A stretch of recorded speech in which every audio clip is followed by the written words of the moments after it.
Welcome in, YCN Sports Talk. Jeremy Stout, Dustin Ribellini, and we have a big show today. We are right in the middle of college basketball, March Madness, obviously. Baseball season's right around the corner, and obviously NBA playoffs are coming up as well. So let's get right into it with that NBA. And before we get into the Celtics, Dustin, I want to get your take on what happened last weekend, Saturday night, ABC Game of the Week. Now 2 consecutive Saturday night games, stars have been rested, multiple ones for resting reasons.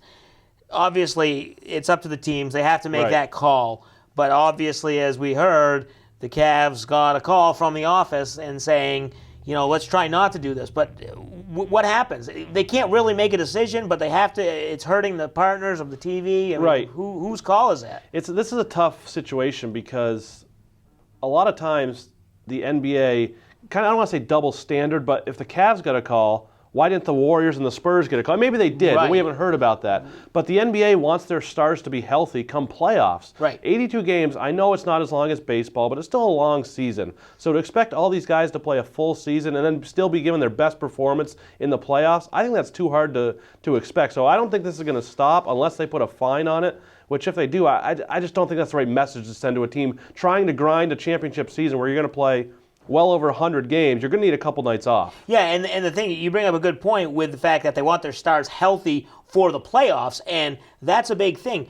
And I think this is going to come down to, I know they don't want to shorten the season because that takes away the revenue, but they got this huge TV revenue, so it's almost like you can't have your cake and eat it too. You want the TV revenue because you have 82 games, or do you want to pull back and you have your stars healthy for 70 games and playing 70 games? Right, and that's the thing is, if you want to put rules on this thing, how are you going to do it? So you can't rest a national TV game? Well, what makes a national TV game any different than say you're on the road and playing the Clippers like the Cavs were. Why is that game more important than a home game on a Tuesday night against a division foe? When actually that's the more important game. So it's too much of a gray area here to try to. And it seems like, from my perspective, both sides are correct. I mean, the teams have the ability to do what they want and rest whoever they want. But then if you're on the league side, 2 weeks in a row now, it's not a good look.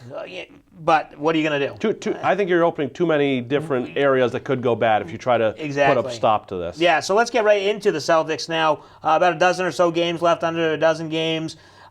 Sit in second place behind the Cavs. It looks like they're playing well. They kind of had some hiccups there. We didn't know what to expect after the trade deadline. They didn't get anybody. But they're healthy and they're playing decent.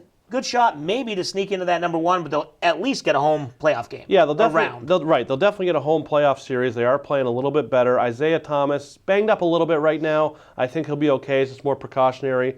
Kind of a tough loss to Philadelphia this past weekend, but that's just because Thomas was out. I think they'll get a home series. I still question if in that second round, it looks like it's going to be Washington. I just don't know how well they match up with the Wizards. They've had a tough time with them all season. Stopping them defensively has been a huge problem. I think they get to the second round, but after that, it's a toss-up. Now, do you think, and we all thought that they might fade and the Cavs might pull away, or the Raptors or Wizards might catch them? Doesn't seem to have been the case. It seems like they're holding ground and holding steady. They have a matchup with the Cavs coming up. They have an easier schedule than most teams. I believe they play 2 teams over 500, or 2 or 3 teams. And a lot of games are at home. And a lot of games at home. Do they have that outside shot of getting the number 1 seed against the Cavs? Doesn't mean they're going to beat the Cavs in the playoffs, but at least it gives them a number 4 seed matchup in the second round.